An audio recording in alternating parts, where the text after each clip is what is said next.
Gibana-bana nga gibilin nga danyos sa sunog nga miog daw 80 ka panimalay sa Libra Compound poblasyon sa Dakbayan sa Talisay.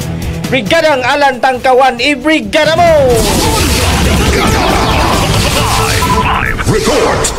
Milyones ka pesos ang danyos nga gibilin sa sunog nga miog 80 ka balay sa Libra Compound, ang Palaya Barangay Poblasyon sa siyudad sa Talisay.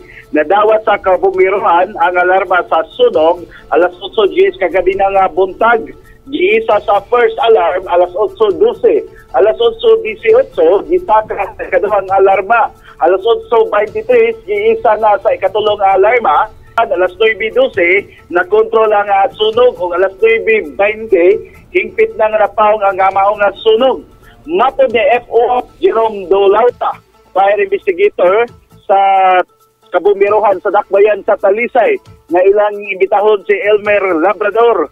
Gingon dito nagsugod iyang balay apan ilang palabman ang investigasyon kay nakadawat pa sila og impormasyon nga nagsugod ang kayo sa balay ni Oliver Rodriguez.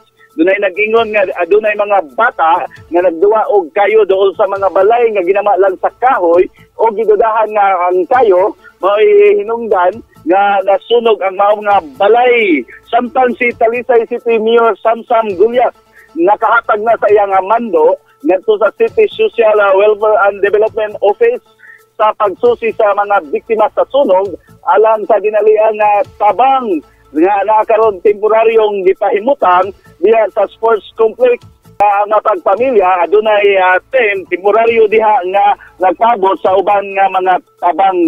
In the heart of changing lives, ako si Brigada Alan Tangkawan sa 90.7 Brigada News FM Cebu, the Music and News Authority.